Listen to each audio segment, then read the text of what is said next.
സ്നേഹം ഓർക്കുമ്പോൾ നന്ദിയാൽ പാടും ഞാൻ. ഒന്നുമില്ലായ്മയിൽ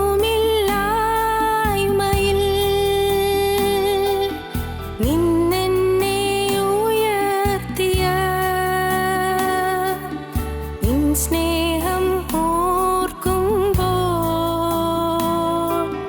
നന്ദിയാൽ പാടും ഞാൻ. നീ എന്നെ സ്നേഹിപ്പാൻ ഞാനെന്തുള്ളൂ നാഥാ. നീ എന്നെ ഓർക്കുവാൻ എൻ ഗൃഹം എന്തുള്ളൂ. നീ എന്നെ സ്നേഹിപ്പാൻ ഞാനെന്തുള്ളൂ നാഥാ. നീ എന്നെ ഓർക്കുവാൻ എൻ ഗൃഹം എന്തുള്ളൂ.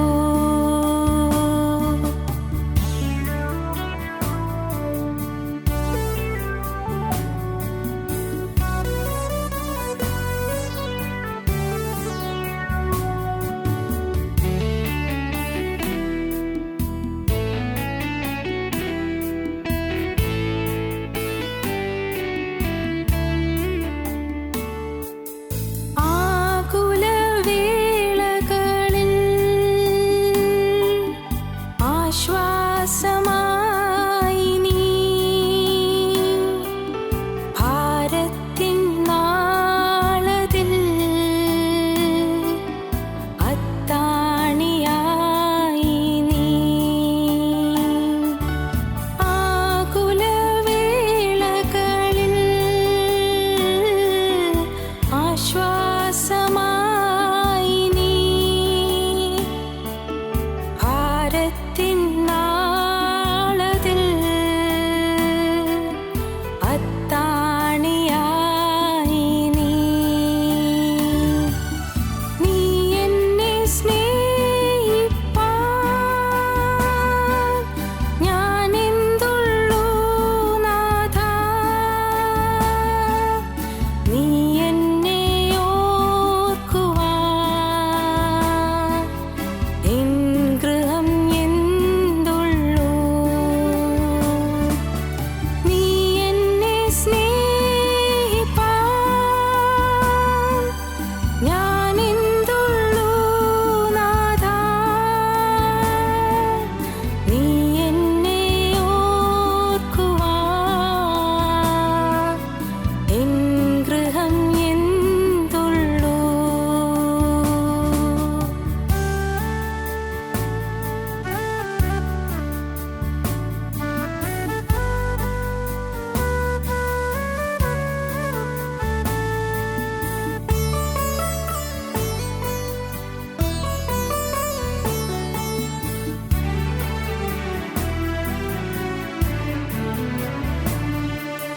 തലമുറ തലമുറയായി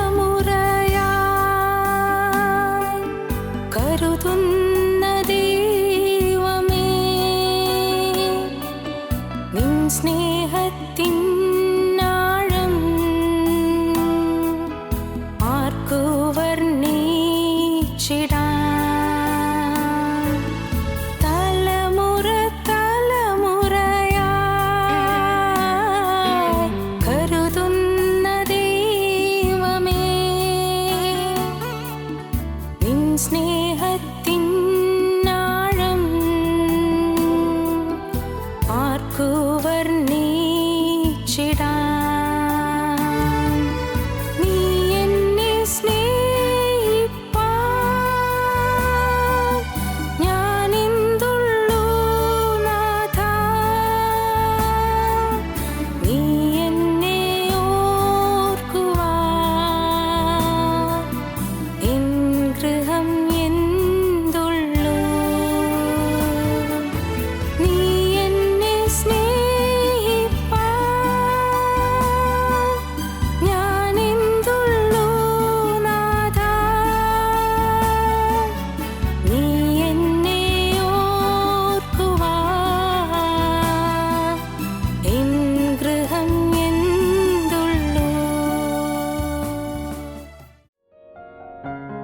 ഞങ്ങളും ക്രൂശിക്കപ്പെട്ട ക്രിസ്തുവിനെ പ്രസംഗിക്കുന്നു. ആമോസ് പ്രവാചകൻ്റെ പുസ്തകം 7-ാം അധ്യായം 14-15 വാക്യങ്ങൾ നമുക്ക് വായിച്ചു കേൾക്കാം. അതിന് ആമോസ് അമസ്യാവോട്, ഞാൻ പ്രവാചകനല്ല, പ്രവാചക ശിഷ്യനുമല്ല, ഇടയനും കാട്ടത്തിപ്പഴം പെറുക്കുന്നവനുമത്രേ. ഞാൻ ആടുകളെ നോക്കിക്കൊണ്ടിരിക്കുമ്പോൾ യഹോവ എന്നെ പിടിച്ചു. നീ ചെന്ന് എൻ്റെ ജനമായ ഇസ്രായേലിനോട് പ്രവചിക്കുക എന്ന് യഹോവ എന്നോട് കൽപ്പിച്ചു എന്ന് ഉത്തരം പറഞ്ഞു. ദൈവത്തിന് സ്തോത്രം. യഹോവ എന്നെ പിടിച്ചു. ഞാൻ ആടുകളെ നോക്കിക്കൊണ്ടിരിക്കുകയായിരുന്നു ഒരു തൊഴിൽ. അപ്പോൾ യഹോവ എന്നെ പിടിച്ചു. ഞാൻ ആടുകളെ നോക്കിക്കൊണ്ടിരിക്കുമ്പോൾ ദൈവം വന്ന് എന്നെ പിടിച്ചു. ഞാൻ മലഞ്ചെരിയിലൂടെ ആടുകൾ നോക്കിക്കൊണ്ട് നടക്കുകയായിരുന്നു. ഞാനൊരു പാവം ഒരു കൃഷിക്കാരനാണ്. കൃഷിക്കാരൻ അത്തി നടുകയും അത്തിവൃക്ഷത്തിൽ നിന്ന് കായകൾ ശേഖരിക്കുകയും ചെയ്യുന്ന മനുഷ്യനാണ്. ഞാൻ ഉപജീവനത്തിന് വേണ്ടി ഒരു തൊഴിൽ ചെയ്യുന്നു. ആടുകൾ നോക്കുന്നു. അതുപോലെ തന്നെ ഞാൻ അത്തിപ്പഴം പറിച്ച് വിൽക്കുന്നു. അങ്ങനെ ഉപജീവനത്തിനുള്ള തൊഴിൽ കണ്ടെത്തുന്ന മനുഷ്യനാണ്. പക്ഷേ യഹോവ എന്നെ പിടിച്ചു. ഞാൻ ആടുകളെ നോക്കിക്കൊണ്ടിരിക്കുമ്പോൾ യഹോവ എന്നെ പിടിച്ചു. ദൈവത്തിന് സ്തോത്രം. നാം ഓരോരുത്തരും ഓരോ തൊഴിൽ ചെയ്യുന്നവരാണ്. ഓരോ കാര്യങ്ങളിൽ പഠിക്കുന്ന കുട്ടികളുണ്ട്, അല്ലെങ്കിൽ ഓഫീസിൽ ജോലി ചെയ്യുന്ന ആളുകളുണ്ട്, അല്ലെങ്കിൽ ഫാക്ടറികളിലോ കമ്പനികളിലോ ജോലി ചെയ്യുന്ന ആളുകളുണ്ട്. നാം കുടുംബ കാര്യങ്ങൾ മാത്രം നോക്കുന്ന ആളുകളുണ്ട്. വീട്ടിലെ അടുക്കളപ്പണികളും മറ്റും ചെയ്യുന്ന സ്ത്രീകളുണ്ട്. ഓരോ തരത്തിലുള്ളതായ ഓരോ തൊഴിൽ നമുക്ക് എല്ലാവർക്കും ഉണ്ട്. ഓരോ തരത്തിൽ വളരെ അപൂർവം ആളുകളാണ് അലസരായി കഴിയുന്നത്. അലസരായി ഒന്നും ചെയ്യാതെ അലസരായിരിക്കുന്ന ആളുകളുണ്ട്, ഇല്ലെന്ന് പറയാനൊക്കെയില്ല. എന്നാൽ ഏതായാലും ഞാൻ എവിടെ ആയിരിക്കുന്നോ അവിടെ വന്ന് എന്നെ പിടിക്കുന്ന ഒരു ദൈവമുണ്ട്. ഞാൻ ആടുകളെ നോക്കിക്കൊണ്ടിരിക്കുമ്പോൾ യഹോവ എന്നെ പിടിച്ചു. നീ ചെന്ന് എൻ്റെ ജനം ഇസ്രായേലിനോട് പ്രവചിക്കാമെന്ന് കൽപ്പിച്ചു. സങ്കീർത്തനക്കാരനായ ദാവീദ് പറഞ്ഞു 18-ാം സങ്കീർത്തനത്തിൽ 16-ാം വാക്യം, അവൻ ഉയരത്തിൽ നിന്ന് കൈനീട്ടി എന്നെ പിടിച്ചു, പെരുവെള്ളത്തിൽ നിന്ന് എന്നെ വലിച്ചെടുത്തു. ദാവീദ് പറയുകയാണ്. ദാവീദിനത് പറയാനുണ്ട്. ദാവീദിൻ്റെ അനുഭവസാക്ഷ്യം അതാണ്. അവൻ ഉയരത്തിൽ നിന്ന് കൈനീട്ടി എന്നെ പിടിച്ചു, പെരുവെള്ളത്തിൽ നിന്ന് എന്നെ കരയേറ്റി. ദൈവത്തിന് സ്തോത്രം. ഉൽപ്പത്തി പുസ്തകം 19-ാം അധ്യായത്തിൽ നാം കാണുന്നു, ലോത്തിനെയും ഭാര്യയെയും 2 പെൺമക്കളെയും ദൈവദൂതന്മാർ കൈക്ക് പിടിച്ച് പുറത്താക്കി, എടുത്ത് പുറത്താക്കി, പിടിച്ച് പുറത്താക്കി. നശിക്കാൻ പോകുന്ന സോദോമിൽ നിന്ന് പുറത്താക്കി. ഒന്ന് കൈക്ക് പിടിച്ചു. ഈ ഒരു അനുഭവം നമുക്ക് ആവശ്യമാണ്. ദൈവം എന്നെ പിടിച്ചു എന്നുള്ള ഒരനുഭവം, ദൈവം എന്നെ തൊട്ടു എന്നുള്ളൊരനുഭവം. യേശുക്രിസ്തു എന്നെ പിടിച്ചു. ഞാൻ ഓരോ കാര്യങ്ങളിൽ വ്യാപൃതനായിരിക്കുകയായിരുന്നു, ഓരോ തൊഴിൽ ചെയ്യുകയായിരുന്നു, ഓരോ ഉത്തരവാദിത്തങ്ങൾ നിർവഹിക്കുകയായിരുന്നു. ഞാൻ അലസനായിരുന്നിട്ടില്ല. എങ്കിൽ പോലും ദൈവം എന്നെ പിടിച്ചത് ഒരു പ്രത്യേക അനുഭവമാണ്, ഒരു അനുഭൂതിയാണ്. ദൈവം എന്നെ പിടിച്ചു. ഇത് നിങ്ങൾക്ക് വാസ്തവമായി ഓർക്കാൻ പറ്റുന്നുണ്ടോ, ചിന്തിക്കാൻ പറ്റുന്നുണ്ടോ? ദൈവം എന്നെ പിടിച്ചു. ആമോസ് പ്രവാചകൻ വളരെ അനുഗ്രഹീതമായ സാക്ഷി നൽകിയൊരു പ്രവാചകനാണ്. മേജർ പ്രോഫറ്റ്സ് എന്നും മൈനർ പ്രോഫറ്റ്സ് എന്നും പ്രവാചകന്മാർ രണ്ടായി തിരിച്ചിട്ടുണ്ട്. അതിൽ യെശയ്യാവ്, യിരെമ്യാവ്, എസ്കേൽ എന്നീ പുസ്തകങ്ങൾ, ദാനിയേൽ എന്നീ പുസ്തകങ്ങൾ എല്ലാം മേജർ പ്രോഫസീസാണ്, മേജർ പ്രവാചകന്മാർ. എന്നാൽ ഈ യോന, മീഖ, നഹൂം, ഹൗക്കൂക്ക്, ആമോസ്, ഹോശയ മുതലായ പ്രവചനങ്ങൾ അതെല്ലാം മൈനർ പ്രോഫസീസാണ്. കുറച്ചേ പ്രവചിച്ചിട്ടുള്ളൂ, അധികമില്ല. എന്നാൽ കുറച്ചേ പ്രവചിച്ചിട്ടുള്ളൂവെങ്കിലും അവരുടെ പ്രവചനത്തിൻ്റെ ആശയത്തിൻ്റെ ഗരിമ, ആശയത്തിൻ്റെ ഗാംഭീര്യം നിസ്സാരമല്ല. ഉന്നതമായ, വളരെ ആശയപ്രകൃഷ്ടമായ ഒരവസ്ഥയിലാണ് അവരെല്ലാം പ്രവചിച്ചിട്ടുള്ളത്. ദൈവത്തിന് വേല ചെയ്യുന്നവരായിരുന്നു. ആമോസ് പ്രവാചകൻ്റെ കാലത്ത് യൊരോബെയാം രണ്ടാമൻ എന്ന് പറയുന്ന രാജാവാണ് അന്ന് ഇസ്രായേൽ ഭരിക്കുന്നത്. അന്ന് യഹൂദ്യയിൽ ഭരിക്കുന്നത് യോശിയാവാണ്. യോശിയാവിൻ്റെ പ്രത്യേകത നിങ്ങൾക്കറിയാമോ? നിങ്ങൾ ചിന്തിച്ചിട്ടുണ്ടോ? 8ാമത്തെ വയസ്സിൽ രാജാഭിഷേകം കിട്ടിയ ആളാണ് യോശിയാവ്. 8 വയസ്സിൽ രാജാവാകുമ്പോൾ 8 വയസ്സേ ഉള്ളൂ. എത്ര അനുഗ്രഹീതമായ ഭരണമായിരുന്നു അറിയാമോ? അനുഗ്രഹീതമായ ഭരണം കാഴ്ചവെച്ച യോശിയാവിൻ്റെ കാലം അത് യഹൂദാദേശത്ത്. എന്നാൽ യഹൂദാദേശത്തിൽ നിന്ന് ഭിന്നിച്ചു പോയ ഇസ്രായേൽ രാജ്യത്തിൻ്റെ സ്ഥിതി പറഞ്ഞാൽ അത് ഏറ്റവും പരമദയനീയമായിരുന്നു. ഇസ്രായേൽ രാജ്യത്തിൻ്റെ സ്ഥിതി യൊരോബെയാം രണ്ടാമൻ ഭരിക്കുന്ന കാലത്ത് ഇസ്രായേൽ രാജ്യം വാസ്തവത്തിൽ അനീതിയിലും അക്രമത്തിലും മുഴുകിയിരുന്നു. പക്ഷേ ലോകപ്രകാരം എല്ലാ സൗഭാഗ്യങ്ങളും അവർക്കുണ്ടായിരുന്നു. ലക്ഷറിയസ് ലിവിങ് എന്ന് പറഞ്ഞാൽ എന്താണ്? സൗഭാഗ്യകരമായ ജീവിതം, വളരെ സുഖലോലുപമായ ജീവിതം, സുഖസമൃദ്ധി, ഒന്നിനും കുറവില്ല. വലിയ ആരാധനാ ക്ഷേത്രങ്ങളുണ്ട്, ആരാധനാ ക്ഷേത്രങ്ങളുണ്ട്, ആരാധനാ സൗകര്യങ്ങളുണ്ട്, പ്രവാചകന്മാരുണ്ട്, പുരോഹിതന്മാരുണ്ട്. അന്ന് ഈ യൊരോബെയാം രാജാവിൻ്റെ അടുക്കൽ അന്ന് പ്രവചനം പറയാനായിട്ട് രാജാവ് നിയോഗിച്ച, രാജാവ് അപ്പോയിൻ്റ് ചെയ്ത ഒരു പ്രവാചകനുണ്ടായിരുന്നു. അമസ്യാവെന്ന അദ്ദേഹത്തിൻ്റെ പേര്. അന്ന് പ്രവാചകന്മാരുണ്ട്, അവരെല്ലാം രാജാവ് നിയമിക്കുന്നവരാണ്, രാജാവ് നിയമിക്കുന്ന പ്രവാചകന്മാർ. ഈ അമസ്യാവ് യൊരോബെയാം രണ്ടാമൻ നിയമിച്ച ഒരു പ്രവാചകനാണ്, പുരോഹിതനുമാണ്. അന്ന് 3 വഴികളിലൂടെയാണ് അന്ന് ഭരണങ്ങൾ നിർവഹിച്ചുകൊണ്ടിരുന്നത്. പ്രവാചകനുണ്ട്, പുരോഹിതനുണ്ട്, രാജാവുണ്ട്. പ്രവചനം, പൗരോഹിത്യം, രാജത്വം. ഈ പ്രവാചകന്മാർ രാജാവിന് ഉപദേശം കൊടുക്കും, പുരോഹിതന്മാർ രാജാവിനോട് പ്രാർത്ഥിക്കും. രാജാവ് പ്രവാചകന്മാരെയും പുരോഹിതന്മാരെയും അനുസരിച്ച് കീഴ്പ്പെട്ട് രാജ്യം ഭരിക്കും. അങ്ങനെയായിരുന്നു നിലവിൽ വന്നിരുന്നത്. പക്ഷേ യൊരോബെയാം രാജാവിൻ്റെ അടുക്കൽ രാജാവ് നിർത്തിയിരുന്ന അമസ്യാവ് ഒരു ശരി പ്രവാചകനായിരുന്നില്ല. അപ്പോയിൻറ്റഡ് പ്രീസ്റ്റാണ്, നിയമിച്ച പ്രവാചകനാണ്, നല്ല പാരമ്പര്യമുള്ള പ്രവാചകനാണ്, നല്ല പൂർവികമായ പാരമ്പര്യം അദ്ദേഹത്തിനുണ്ട്. പക്ഷേ അമസ്യാവ് ഒരു തൽക്കാലത്തേക്ക് ഒത്തവണ്ണം സ്വന്തം ജീവിതത്തിന് ഉപജീവനം തേടാൻ വേണ്ടി നടക്കുന്ന ഒരു പ്രവാചകനായിരുന്നു. രാജാവിൻ്റെ കൊട്ടാരത്തിൽ ശമ്പളം കിട്ടുന്നതുകൊണ്ട് വേല ചെയ്യുന്നു, ശമ്പളം കിട്ടുന്നതുകൊണ്ട് പൗരോഹിത്യ ശുശ്രൂഷ നടത്തുന്നു, ശമ്പളം കിട്ടുന്നതുകൊണ്ട് പ്രവാചക ശുശ്രൂഷ നടത്തുന്നു. എപ്പോഴും ഓർത്തുകൊള്ളണം, നാം ഒരിക്കലും ഒരു പ്രതിഫലം ആരിൽ നിന്നും ആഗ്രഹിച്ചു പോകരുത്. ഒരു പ്രതിഫലം ആഗ്രഹിച്ചു കൊണ്ടുവന്ന ദൈവത്തിൻ്റെ വേല ചെയ്തു പോകരുത്. അത് അമസ്യാവിനെ പറ്റി വലിയ വെട്ടിത്തമായിപ്പോയി, വലിയ അപകടമായിപ്പോയി. അന്ന് ഈ ആമോസ് നോക്കിയപ്പോൾ ദൈവത്തിൻ്റെ ആലയം അന്ന് ശരിയായ ആരാധനയില്ലാതെ നശിച്ചു കിടക്കുന്നു. ആമോസിന് ദൈവത്തിൻ്റെ ആത്മാവ് പറഞ്ഞു കൊടുത്തു, നീ ചെന്ന് എൻ്റെ ജനമായ ഇസ്രായേലിനോട് പ്രവചിക്കാം. ആ ജനം ഇന്ന് ലക്ഷൂറിയസ് ലിവിങ്, സുഖഭോഗങ്ങളിൽ ലയിച്ച് ഇന്ന് കഴിയുകയാണ്. അവർ ഇന്ന് പേരിന് ആരാധനയുണ്ട്, പേരിന് ദൈവാലയമുണ്ട്, പേരിന് പ്രവചനമുണ്ട്, എല്ലാം ഉണ്ട്. പക്ഷേ അവർ എന്നിൽ നിന്ന് അകന്നു പോയിരിക്കുന്നു. അതുകൊണ്ട് അവരെ ഏതാനും വർഷങ്ങൾക്കുള്ളിൽ അവരെ അടിമകളായി പിടിച്ചുകൊണ്ട് പോകും എന്ന് നീ എന്ന് പറയുക. വരാനിരിക്കുന്ന അപകടത്തെക്കുറിച്ച് സൂചന കൊടുക്കുവാനാണ് ദൈവം ആമോസിനോട് പറഞ്ഞത്. വരാനിരിക്കുന്ന വലിയൊരു അപകടം, വലിയൊരു നാശം വരാൻ പോകുന്നു. ദൈവത്തിന് സ്തോത്രം. ഇന്നത്തെ സമൂഹം ഏതാണ്ട് അതുപോലെയാണ്. ഇതൊന്നും ആരും അറിയുന്നില്ല, ആരും ഗ്രഹിക്കുന്നില്ല. എന്താണ് സംഭവിക്കുന്നത്, എന്താ നടക്കുന്നത്, ആരും ചിന്തിക്കുന്നില്ല. ദൈവത്തിന് സ്തോത്രം. ആരാധനയുണ്ട്, പ്രാർത്ഥനയുണ്ട്, പള്ളിയുണ്ട്, പെരുന്നാളുകളുണ്ട്, തീർത്ഥയാത്രകളുണ്ട്, പരിശുദ്ധമായ ഓർമ്മകളുണ്ട്, എല്ലാം ഉണ്ട്. പക്ഷേ ഇന്ന് ദൈവികത്വം എല്ലായിടത്തും പോയിരിക്കുന്നു. ചില ചടങ്ങുകൾ മാത്രമായി തീർന്നിരിക്കുന്നു. നാം ചിന്തിച്ച് നോക്കിയാൽ കാണാം. ഒന്നിനെയും കുറ്റം പറയേണ്ട ആവശ്യമില്ല. നമുക്കറിയാമല്ലോ, നേരെ കാണാവുന്ന ഒരു കാര്യമല്ലേ. എവിടെയും ആചാരങ്ങളുണ്ട്, അനുഷ്ഠാനങ്ങളുണ്ട്. പക്ഷേ അന്തസ്സത്ത നശിച്ചു പോയിരിക്കുന്നു. അന്തസ്സാരം അത് നശിച്ചു പോയിരിക്കുന്നു. അകത്ത് സാരമായിട്ടുള്ളൊന്നുമില്ല, എല്ലാം പൊള്ളയായിരിക്കുന്നു. പുറമേയുള്ള പ്രാർത്ഥനകളുണ്ട്, പക്ഷേ പ്രാർത്ഥന എന്താണെന്ന് പോലും ഈ പ്രാർത്ഥിക്കുന്നവരും അറിയുന്നില്ല. പുറമേയുള്ള ഗീതങ്ങളുണ്ട്, ആ ഗീതങ്ങളുടെ അർത്ഥം എന്താണെന്ന് പോലും ആരും അറിയുന്നില്ല. അങ്ങനെയെല്ലാം ഇങ്ങനെ ചിട്ടപ്പടി നടന്നു പോവുകയാണ്. അക്കൂട്ടത്തിൽ നമ്മൾ വചനം കേൾക്കുന്ന നമ്മൾ ഒരു കാര്യം ഓർത്തുകൊള്ളണം. പുറമേയുള്ളതെല്ലാം ഉണ്ടെങ്കിലും ആത്മാവിൻ്റെ ചൈതന്യം നഷ്ടപ്പെട്ടു പോകരുത്. പുറമേയുള്ള യോഗമുണ്ട്, പുറമേയുള്ള കൂട്ടായ്മയുണ്ട്, പുറമേയുള്ള ദൈവത്തിൻ്റെ ശുശ്രൂഷകളുണ്ട്, പുറമേയുള്ളതായ പാട്ടുകളുണ്ട്. ഇതിലൊന്നിലും നാം തങ്ങി നിന്നു പോകരുത്. ഇതിനപ്പുറത്ത് ഏറ്റവും സനാതനമായൊരു സത്യമുണ്ട്. നിത്യനായ ദൈവത്തിൻ്റെ സത്യമുണ്ട്, നിത്യനായ ദൈവത്തിൻ്റെ സ്നേഹമുണ്ട്. നിത്യനായ ദൈവം നമുക്ക് വേണ്ടി കരുതുന്ന ദൈവം നമുക്ക് അതാത് സമയത്ത് നമ്മുടെ അവസ്ഥ കാണിച്ചു തരുന്നുണ്ട്. ഇത് നാം ഗ്രഹിച്ചുകൊണ്ട് നാം വിനയപ്പെടണം. ആമോസ് ഇസ്രായേൽ ദേശത്ത് കാട്ടത്തിപ്പഴം പെറുക്കുകയും ആടുകൾ നോക്കിക്കൊണ്ടിരിക്കുകയും ചെയ്യുമ്പോൾ ദൈവം ആമോസിനെ പിടിച്ചു.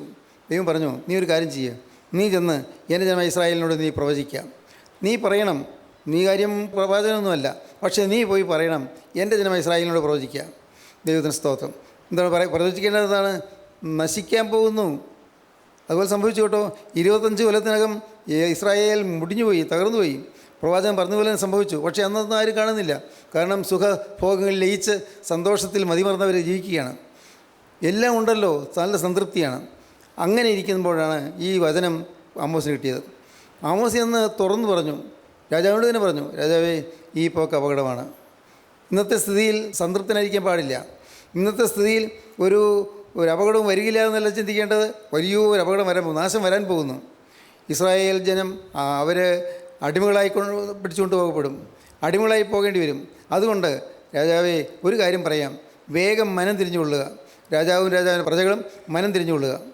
ഉടനെ അടുക്കൽ നിൽക്കുന്ന അമസ്യാവ്, രാജാവിൻ്റെ ഒഫീഷ്യൽ പ്രോഫിറ്റ് ഉണ്ടല്ലോ, ഔദ്യോഗിക പ്രവാചകൻ, ശമ്പളം പറ്റുന്ന പ്രവാചകൻ പറഞ്ഞു, രാജാവ് പേടിക്കണ്ട, ഇവനൊരു പറയുന്നതിലൊന്നും യാതൊരു അർത്ഥമില്ല, അത് കാമ്പുമില്ല. അർത്ഥമുള്ള വാക്കുകളല്ല അവൻ പറയുന്നത്. അവൻ പാവം ആട്ടിടയനാണ്, കാട്ടത്തിപ്പഴം പെറുക്കുന്നതിനാണ്. അവന് പ്രവാചകനൊന്നുമല്ല, അവൻ പറയുന്നത് ശ്രദ്ധിക്കണ്ട എന്ന് രാജാവിനോട് ഈ അമസ്യാവ് പറഞ്ഞു. ആമോസിനോട് പറഞ്ഞു നീ ഒരു കാര്യം ചെയ്യുക, നിനക്ക് കഞ്ഞി കുടിക്കാൻ വകയില്ലാത്തതുകൊണ്ടല്ലേ നീ സുവിശേഷ വേലയെന്നൊക്കെ പറഞ്ഞ് ഇറങ്ങിയിരിക്കുന്നത്. അതുകൊണ്ട് നീ നിൻ്റെ വേദയിലേക്ക് മടങ്ങി പോയിട്ട് അവിടെ നീ പ്രവചിക്കുക, എന്നിട്ട് അവർ തരുന്ന ആഹാരം കഴിച്ചുകൊണ്ട് നീ ജീവിക്കുക, ഉപജീവനം കഴിച്ചുകൊള്ളുക. ഒക്കെ വാക്യം ഒന്നുകൂടെ വായിക്കാം. എന്നാൽ ആമോസിനോട് അമസ്യാവ്, എടോ ദർശക, യഹൂദാദേശത്തിലേക്ക് ഓടിപ്പോയിക്കൊള്ളുക, അവിടെ പ്രവചിച്ച് അഹോവൃത്തി കഴിച്ചുകൊള്ളുക. അഹോവൃത്തി കഴിക്കേണ്ട കാര്യമല്ലേ ഉള്ളൂ, അവിടെ പ്രവചിച്ച് അഹോവൃത്തി കഴിച്ചുകൊള്ളുക. ബേതേലിലോ ഇനി പ്രവചിക്കരുത്. ഈ നാട്ടിൽ നീ പ്രവചനമായിട്ട് വരണ്ട. ഇത് ഞങ്ങളുടെ സഭ ഉന്നതമായ പാരമ്പര്യമുള്ള സഭയാണ്, സ്തുതി ചൊവ്വാക്കപ്പെട്ട സഭയാണ്, ഏറ്റവും സനാതനമായ സഭയാണ്, ഏറ്റവും പുരാതനമായ സഭയാണ്, പിതാക്കന്മാർ വളർത്തിയെടുത്ത സഭയാണ്. അതുകൊണ്ട് ഇവിടെ നീ എൻ്റെ പ്രവചനമൊന്നും വേണ്ട. നീ അവിടെ വേണമെങ്കിൽ അവിടെ അങ്ങ് നിൻ്റെ ദേശത്തേക്ക് മടങ്ങിപ്പോയി അവിടെ പോയി പ്രവചിക്കാം. അത് രാജാവിൻ്റെ വിശുദ്ധ മന്ദിരവും രാജധാനിയുമല്ലോ എന്ന് പറഞ്ഞു. ഇനിയുള്ള സ്ഥലമാണിത്. അതിന് ആമോസ് അമസ്യാവോട്, അപ്പോൾ അമസ്യാവിനോട് ആമോസ് വളരെ വിനീപൂർവ്വം പറയുകയാണ്, ഞാൻ പ്രവാചകനല്ല, പ്രവാചക ശിഷ്യനുമല്ല. ദർശക ഒന്നും വിളിക്കണ്ട കേട്ടോ, ഞാൻ പ്രവാചകനല്ല, എനിക്ക് അങ്ങനെ ദർശനങ്ങളൊന്നുമില്ല. ഞാൻ പ്രവാചകനല്ല, ഞാൻ പ്രവാചക ശിഷ്യനുമല്ല. ഇടയനും കാട്ടത്തിപ്പഴം പെറുക്കുന്നവനും അത്രേ. ഇടയനും കാട്ടത്തിപ്പഴം പെറുക്കുന്നവനും. ഞാനൊരു പാവം കൃഷിക്കാരൻ, ഞാനൊരു പാവം ആടുനോട്ടക്കാരൻ. എനിക്ക് വേറെ ഈ പ്രവചനത്തിൻ്റെ ശുശ്രൂഷയൊന്നും എനിക്കില്ല. ഞാൻ എങ്ങും പഠിച്ചിട്ടുമില്ല. ഞാൻ സെമിനാരിൽ പോയി പഠിച്ചിട്ടില്ല. എനിക്ക് അങ്ങനെ തിയോളജിക്കൽ ബിരുദങ്ങളൊന്നുമില്ല. ഞാൻ ഇടയനും കാട്ടത്തിപ്പഴം പെറുക്കുന്നവനും അത്രേ. ഞാൻ ആടുകളെ നോക്കിക്കൊണ്ടിരിക്കുമ്പോൾ യഹോവ എന്നെ പിടിച്ചു. അതാണ് എനിക്ക് ഒരു കാര്യം പറയാനുണ്ട്. ഞാൻ ആടുകളെ നോക്കിക്കൊണ്ട് തൊഴിൽ ചെയ്തുകൊണ്ടിരിക്കുമ്പോൾ യഹോവ വന്ന് എന്നെ പിടിച്ചു. സ്തോത്രം. ഞാൻ ആടുകളെ നോക്കിക്കൊണ്ടിരിക്കുമ്പോൾ യഹോവ എന്നെ പിടിച്ചു. നീ ചെന്ന് എൻ്റെ ജനമായ ഇസ്രായേലിനോട് പ്രവചിക്കുക എന്ന് യഹോവ എന്നോട് കൽപ്പിച്ചു. നീ ചെന്ന് എൻ്റെ ജനമായ ഇസ്രായേലിനോട് പ്രവചിക്കുക എന്ന് യഹോവ എന്നോട് കൽപ്പിച്ചു എന്ന് ഉത്തരം പറഞ്ഞു. ആകയാൽ നീ യഹോവയുടെ വചനം കേൾക്ക. എന്നാൽ നീ യഹോവയുടെ വചനം കേൾക്കാം. അമസ്യാവേ നീ കേട്ടുകൊള്ളൂ. നീ പ്രവാചകനാണ് പറഞ്ഞില്ലേ നടക്കുന്നത്. നീ കേട്ടുകൊള്ളൂ. സാക്ഷാൽ നിത്യനായ ദൈവം നിന്നോട് അരുളി ചെയ്യുന്നതാണെന്ന് നീ കേട്ടുകൊള്ളൂ. ഇസ്രായേലിനെ കുറിച്ച് പ്രവചിക്കരുത്, ഇസഹാഗ്രഹത്തിന് നിന്റെ വചനം പൊഴിക്കരുത് എന്ന് നീ പറയുന്നല്ലോ. ആമോസോട് പ്രവചിക്കേണ്ടെന്നൊക്കെ നീ പറയുന്നല്ലോ. അങ്ങനെ നിന്റെ നാവിൽ നിന്ന് അങ്ങനെ ഒരു വചനം വന്നല്ലോ. അതുകൊണ്ട് യഹോവ ഇപ്രകാരം അരുളി ചെയ്യുന്നു, നിന്റെ ഭാര്യ നഗരത്തിൽ വേശ്യയാകും. നിനക്ക് വരാൻ പോകുന്ന അപകടം നിസ്സാരമല്ല. നിന്റെ ഭാര്യ നഗരത്തിൽ വേശ്യയാകും. നിന്റെ പുത്രന്മാരും പുത്രിമാരും വാൾ കൊണ്ട് വീഴും. കാപട്യത്തോടെ, സ്വാർത്ഥ താല്പര്യത്തോടെ, മുഖസ്തുതിയോടെ വചനം പറയുന്ന അമസ്യാവേ, നിനക്ക് അപകടമാണ്. നിനക്ക് നാശം വരാൻ പോകുന്നു. നിന്റെ കുടുംബത്തിൽ നിന്റെ ഭാര്യയ്ക്ക് നാശം വരാൻ പോകുന്നു. നിന്റെ മക്കൾക്ക് നാശം വരാൻ പോകുന്നു. എല്ലാവരും വാൾ കൊണ്ട് വീഴും. പിന്നെ നിന്റെ ദേശം അളവ് നൂൽ കൊണ്ട് വിഭാഗിക്കപ്പെടും. നിന്റെ ദേശം ഇനിയും വിഭജിക്കപ്പെടും. ഈ ദേശം വിഭജിക്കപ്പെടും. അത് അളവ് നൂൽ കൊണ്ട് വിഭജിക്കപ്പെടും. നീയോ ഒരു അശുദ്ധ ദേശത്ത് വെച്ച് മരിക്കും. നീ മരിക്കും. ഇസ്രായേൽ സ്വദേശം വിട്ട് പ്രവാസത്തിലേക്ക് പോകേണ്ടി വരും. ജനം മുഴുവൻ ഇന്നത്തെ ഈ സുഖസമൃദ്ധിയിലൊന്നും അതിൽ ലയിച്ചു നിൽക്കേണ്ട കാര്യമില്ല. കാരണം അവർ സ്വദേശത്ത് നിന്ന് അന്യദേശത്തേക്ക് പിടിച്ചുകൊണ്ട് പോകപ്പെടും. ദൈവത്തിന് സ്തോത്രം. ആമോസ് സത്യപ്രവചനം പറഞ്ഞു. ദൈവത്തിൻ്റെ വലിയ നാമം മഹത്വപ്പെടട്ടെ. സഹോദരങ്ങളെ, ഇന്ന് ഇത് കേട്ടുകൊണ്ടിരിക്കുമ്പോൾ നിങ്ങൾ കാര്യം ഓർക്കുക. നമുക്കിന്ന് എല്ലാ ചട്ടംകെട്ടുകളുമുണ്ട്. ഒന്നിനും കുറവില്ലെന്ന് എനിക്ക് തോന്നുന്നു. നല്ല മനോഹരമായ കൂദാശകളുണ്ട്, അർത്ഥപൂർണമായ നല്ല പ്രമ്യൂനുകളുണ്ട്, സിതറകളുണ്ട്, വളരെ ആശയഗംഭീരമുള്ള ഗാനങ്ങളുണ്ട്, ഗീതങ്ങളുണ്ട്, നല്ല ശുശ്രൂഷകളുണ്ട്. ദൈവത്തിന് സ്തോത്രം. നല്ല തിയോളജിക്കൽ വിധമുള്ള കൺവെൻഷൻ പ്രാസംഗികരുണ്ട്, ധാരാളം ധ്യാന യോഗങ്ങളുണ്ട്, യൂത്ത് അസോസിയേഷനുകളുണ്ട്, എല്ലാം ഉണ്ട്. ഇന്ന് എന്തിനാ കുറവ്? പുറമേ നോക്കിയാൽ ഒന്നിനും കുറവില്ല. പാവപ്പെട്ടവർക്ക് വീട് വെച്ച് കൊടുക്കാനുള്ള പദ്ധതികളുണ്ട്, സാധുക്കൾക്ക് അന്നദാനം ചെയ്യുന്ന പദ്ധതികൾക്ക് കുറവില്ല. എന്നാൽ ആത്മാവോ അപകടത്തിലായിരിക്കുന്നു. ഒരു ദിവസം നിത്യനായ ദൈവത്തിന് മുമ്പിൽ ചെന്ന് ചേരും, ദൈവത്തിന് മുമ്പിൽ നിൽക്കേണ്ടി വരും. അന്ന് നാം എന്തു പറയും? ദൈവത്തിന് സ്തോത്രം. കർത്താവേ, ഞാൻ 2 നേരവും പ്രാർത്ഥിച്ചല്ലോ, ഞാൻ പള്ളിയിൽ മുടങ്ങാതെ പോയിക്കൊണ്ടിരുന്നല്ലോ, ഞാൻ എല്ലാ ഉദാശകളും ഞാൻ സംബന്ധിക്കുകയും അതിലെല്ലാം ഞാൻ ആകർഷണനാകുകയും ചെയ്തല്ലോ എന്നൊന്നും പറഞ്ഞാൽ അവിടെ വില പോവുകയില്ല. ദൈവത്തിന് സ്തോത്രം. ഞാൻ നല്ലൊരു കൂട്ടായ്മയിൽ ചെന്നു. ആ കൂട്ടായ്മയിൽ ഞാൻ നിരന്തരം വന്നുകൊണ്ടിരുന്നു. ഞാൻ വചനം കേട്ടുകൊണ്ടിരുന്നല്ലോ. ചിലപ്പോൾ വചനം കേൾക്കുമ്പോൾ ഞാൻ കൈ ഉയർത്തി ഞാൻ തീരുമാനം പ്രഖ്യാപിച്ചല്ലോ. കർത്താവേ, അതുകൊണ്ട് എൻ്റെ കാര്യം നീ നോക്കണമേ പറഞ്ഞിട്ട് കാര്യമില്ല. ദൈവത്തിന് സ്തോത്രം. ഇന്ന് നിങ്ങൾ ഈ വാക്കുകളെ കേൾക്കുമ്പോൾ നിങ്ങൾ ഓർത്തുകൊള്ളൂ, പ്രിയപ്പെട്ടവരെ, നിങ്ങൾ ഒന്നിലും സംതൃപ്തരാകരുത്. ഇന്നുള്ളതായ ചട്ടംകെട്ടുകളിൽ നിങ്ങൾ സംതൃപ്തരാകരുത്. ഇന്നുള്ളതായ നിർജ്ജീവമായ പ്രാർത്ഥനകളിലും നിർജ്ജീവമായ ശുശ്രൂഷകളിലും നിങ്ങൾ സംതൃപ്തരായി പോകരുത്. ആത്മാവിൻ്റെ ജീവൻ സ്പന്ദിക്കുന്ന ശുശ്രൂഷകൾ നടക്കേണ്ടിയിരിക്കുന്നു. ആത്മാവിൻ്റെ ജീവൻ തുടിക്കുന്ന പ്രസംഗങ്ങൾ നടക്കേണ്ടിയിരിക്കുന്നു. ആത്മാവിൽ ജീവൻ പകരുന്ന സുവിശേഷ വേലകൾ നടക്കേണ്ടിയിരിക്കുന്നു. പരിശുദ്ധാത്മാവിൻ്റെ വേല ഇന്ന് നിർവിഘ്നം നടന്നുകൊണ്ടിരിക്കുകയാണ്. ദൈവത്തിന് സ്തോത്രം. സഹോദരങ്ങളെ, നിങ്ങൾ ഓർക്കൂ, ഇന്ന് നിങ്ങൾ ഒന്നിലും തൃപ്തിപ്പെട്ടിരിക്കരുത്, ഒന്നിലും സംതൃപ്തരായിരിക്കരുത്. എൻ്റെ കർത്താവേ, ഇനിയും എന്നെ നീ ശുദ്ധീകരിക്കണമേ, ഇനിയും എന്നെ നീ ശുദ്ധീകരിക്കണമേ എന്ന് നിങ്ങൾ വാസ്തവമായി പ്രാർത്ഥിച്ചുകൊണ്ടിരിക്കണം. ഇനിയും എന്നെ ശുദ്ധീകരിക്കണമേ എൻ്റെ കർത്താവേ. എൻ്റെ ജീവിതത്തിൽ ഇനിയും പാകപ്പിഴകൾ പലതുമുണ്ടല്ലോ, എൻ്റെ സ്വഭാവത്തിൽ ഇനിയും തിരുത്തേണ്ട കാര്യങ്ങൾ പലതുമുണ്ടല്ലോ എൻ്റെ കർത്താവേ. ചിലതെല്ലാം എനിക്ക് മനസ്സിലായി വരുന്നുണ്ട്, എന്നാൽ പലതും എനിക്ക് എപ്പോഴും തിരിഞ്ഞ് കിട്ടുന്നില്ല. എൻ്റെ കർത്താവേ, എല്ലാം നീ എനിക്ക് വെളിപ്പെടുത്തി തരണമേ. എൻ്റെ ജീവിതത്തിൽ മറിഞ്ഞു കിടക്കുന്ന പാവങ്ങൾ എനിക്ക് മാറ്റി തരണമേ. യഹോവേ, നീ എന്നെ ശോധന ചെയ്ത് എൻ്റെ ഹൃദയത്തെ അറിയണമേ. എന്നെ പരീക്ഷിച്ച് എൻ്റെ നന്മകളെ അറിയണമേ. വ്യസനത്തിലുള്ള മാർഗ്ഗം എന്നിലുണ്ടോ എന്ന് നോക്കി ശാശ്വത മാർഗ്ഗത്തിൽ എന്നെ നടത്തണമേ. യഹോവേ, എന്നെ പരീക്ഷിച്ച് എൻ്റെ നന്മകളെ അറിയണമേ. എന്നെ പ്രോബ് ചെയ്ത് ആ സൂചി ഇങ്ങനെ താഴത്തിലേക്ക് താഴ്ത്തി അവിടെ എന്തെങ്കിലും ഉണ്ടോ എന്നിങ്ങനെ പ്രോബ് ചെയ്ത് നീ കാണിച്ചു തരണമേ. ഏതെങ്കിലും കാര്യത്തിൽ എനിക്ക് തിരുത്താനുണ്ടോ നീ കാണിച്ചു തരണമേ. യഹോവേ, എന്നെ ശോധന ചെയ്ത് എൻ്റെ ഹൃദയത്തെ അറിയണമേ. എന്നെ പരീക്ഷിച്ച് എൻ്റെ നനവുകളെ അറിയണമേ. എൻ്റെ ഹൃദയത്തെ അറിയണമേ, എൻ്റെ നനവുകളെ അറിയണമേ. വ്യസനത്തിലുള്ള മാർഗ്ഗം എന്നിലുണ്ടോ എന്ന് നോക്കി ശാശ്വത മാർഗ്ഗത്തിൽ എന്നെ നടത്തണമേ. വ്യസനത്തിലുള്ള മാർഗ്ഗത്തിലാണോ ഞാൻ നിൽക്കുന്നത്? ഇന്ന് ഞാൻ സന്തോഷമായിട്ട് കഴിയുകയാണ്. ഇന്ന് എനിക്ക് കുഴപ്പമൊന്നുമില്ല, പേടിക്കാനൊന്നുമില്ല. അനുഗ്രഹിക്കപ്പെട്ട ഒരു കൂട്ടായ്മയിൽ ഞാൻ ചെന്ന് ചേർന്നിരിക്കുന്നു. അവിടെ വചനം കേൾക്കുന്നു. ഞാൻ മനസ്സറിഞ്ഞൊരു ഭാവത്തിലേക്ക് പോകുന്നില്ല. മോനെ, നീ സംതൃപ്തനായിരിക്കുകയാണ്. കർത്താവ് നിന്നോട് പറയുന്നു, മോനെ, നീ ഇനിയും രൂപാന്തരപ്പെടേണ്ടിയിരിക്കുന്നു. നിൻ്റെ സ്വഭാവം മാറേണ്ടിയിരിക്കുന്നു. നിൻ്റെ ആളത്വം മാറേണ്ടിയിരിക്കുന്നു. കർത്താവിന് സ്തോത്രം. നിൻ്റെ പ്രകൃതം മാറേണ്ടിയിരിക്കുന്നു. നിൻ്റെ ശീലങ്ങൾ മാറേണ്ടിയിരിക്കുന്നു. നിൻ്റെ പ്രകൃതി മാറേണ്ടിയിരിക്കുന്നു. കർത്താവിന് സ്തോത്രം. എൻ്റെ സഹോദരങ്ങളെ, ഞാൻ നിങ്ങൾക്ക് പറഞ്ഞു തരാം, ഞാൻ വ്യക്തമായി പറഞ്ഞു തരാം. നിങ്ങൾക്ക് അതിനുള്ള പോകാൻ വഴിയുണ്ട്. കർത്താവിൻ്റെ പാദം കെട്ടിപ്പിടിച്ച് നിങ്ങൾ യാചിക്കുക. കർത്താവേ, എന്നെ നീ മുഴുവനായി രൂപാന്തരപ്പെടുത്തണമേ. എൻ്റെ സ്വഭാവം നീ മാറ്റണമേ. നിസ്സാര കാര്യങ്ങൾക്ക് പോലും പെട്ടെന്ന് ക്രുദ്ധിക്കുന്ന, പെട്ടെന്ന് വാശി പിടിക്കുന്ന, ശാഠ്യം പിടിക്കുന്ന സ്വഭാവം എനിക്കുണ്ട്. കർത്താവേ, എന്ന് എനിക്ക് മാറ്റിത്തരണമേ. എൻ്റെ കരുണയുള്ള കർത്താവേ, എൻ്റെ ജീവിതത്തിൽ വന്നുപോയ പാകപ്പിഴകളെല്ലാം നീ എനിക്ക് ക്ഷമിച്ചു തരണമേ. കർത്താവ്, ഇനിയും ഒരു പുതിയ ജീവിതം നയിക്കാൻ എനിക്ക് പ്രാപ്തി നൽകണമേ. അതുകൊണ്ട് കൃപ എനിക്ക് തരണമേ. പ്രിയപ്പെട്ടവർ, ഇതാണ് നിങ്ങൾ പ്രാർത്ഥിക്കേണ്ടത്. നിങ്ങൾ വാസ്തവമായി പ്രാർത്ഥിച്ചാൽ ക്രൂശിൽ ചൊരിഞ്ഞ തിരുരക്തം നിങ്ങളെ കഴുകും. കർത്താവിന് സ്തോത്രം. ഇതെല്ലാം ഭാവനയല്ല, ഇതെല്ലാം തോന്നലുകളല്ല, ഊഹങ്ങളുമല്ല. ദൈവത്തിന് സ്തോത്രം. നേരെ മറിച്ച് ഇതെല്ലാം സമ്പൂർണ്ണ സത്യങ്ങളാണ്. ക്രൂശിൽ ചൊരിഞ്ഞ തിരുരക്തം ഇന്ന് നമ്മോട് ഗുണകരമായി സംസാരിക്കുകയാണ്. മകനേ, നിൻ്റെ വഴികളെ നീ സൂക്ഷിച്ചു നോക്കുക. നീ വ്യസനത്തിലുള്ള മാർഗ്ഗത്തിലാണോ നിൽക്കുന്നത്? നിത്യവ്യസനത്തിലുള്ള മാർഗ്ഗത്തിലാണോ നിൽക്കുന്നത്? നിത്യനാശത്തിലുള്ള വഴിയിലാണോ നിൽക്കുന്നത്? നീ സൂക്ഷിച്ചു നോക്കുക. അല്ല, ശ്രേഷ്ഠമായ വഴിയിലൂടെ നീ നടത്താൻ ഞാൻ നിൻ്റെ അരികത്തുണ്ട്. നീ എന്നെ ഒന്ന് നോക്കിയാൽ മതി. എൻ്റെ നേരെ നിൻ്റെ കയ്യിൽ നീട്ടിയാൽ മതി. ഞാൻ നിന്നെ പിടിക്കാം, ഞാൻ നിന്നെ നടത്താം. യഹോവ എന്നെ പിടിച്ചു. ദൈവത്തിന് സ്തോത്രം. ആടുകളെ നോക്കിക്കൊണ്ടിരിക്കുമ്പോൾ യഹോവയായ കർത്താവ് എന്നെ പിടിച്ചു. നീ ചെന്ന് എൻ്റെ ജനമായ ഇസ്രായേലിനോട് പ്രവചിക്കുക എന്ന് കൽപ്പിച്ചു. യഹോവ എന്നെ പിടിച്ചു. നീ ചെന്ന് എൻ്റെ ജനമായ ഇസ്രായേലിനോട് പ്രവചിക്കുക എന്ന് കൽപ്പിച്ചു. എൻ്റെ സഹോദരങ്ങളെ, നിങ്ങൾ ഓരോരുത്തരും ദൈവവേലക്കാരായി തീരണം. നിങ്ങൾ ദൈവത്തിന് വേല ചെയ്യണം. മടിക്കരുത്. നിങ്ങൾ ലോകത്തിലെ പ്രയാസങ്ങളിലേക്ക് നോക്കി നിങ്ങൾ തെറ്റി നിന്നു പോകരുത്. നിങ്ങൾ ദൈവത്തിൻ്റെ വേലക്കാരാകുക. കർത്താവിന് സ്തോത്രം. അല്ലെന്നുവെങ്കിലോ ഒരു നാൾ നാം അമ്പരന്ന് പോകും, നാം സംഭ്രമിച്ചു പോകും. കർത്താവിൻ്റെ രണ്ടാമത്തെ വരവിൽ നാം തള്ളപ്പെടുമെന്ന് അപ്പോഴാണ് സംഭ്രമം കൂടുന്നത്. അപ്പോഴാണ് തീരാത്ത നാശങ്ങൾ വന്നു ചേരുന്നത്. ദൈവത്തിന് സ്തോത്രം. ഇന്ന് നമുക്ക് തിരിയാം. ഇന്ന് കർത്താവിനെ വിളിച്ചപേക്ഷിക്കാം, കർത്താവിനെ യാചിക്കാം. ഇന്ന് ഇത് കേട്ടുകൊണ്ടിരിക്കുമ്പോൾ നിങ്ങൾ തിരിയുമെങ്കിൽ നിങ്ങൾക്ക് സമാധാനം ലഭിക്കും, നിങ്ങൾക്ക് സന്തോഷം ലഭിക്കും. ദൈവത്തിന് സ്തോത്രം. നിങ്ങൾക്ക് ആശ്വാസം ലഭിക്കും, നിങ്ങൾക്ക് ജീവൻ ലഭിക്കും, ആത്മാവിന് ജീവൻ നിങ്ങൾക്ക് ലഭിക്കും. കർത്താവിന് സ്തോത്രം. ദൈവത്തിന് വലിയ നാമം മഹത്വപ്പെടട്ടെ. ഒരിക്കലും നിങ്ങൾ തളർന്നു പോകരുത്.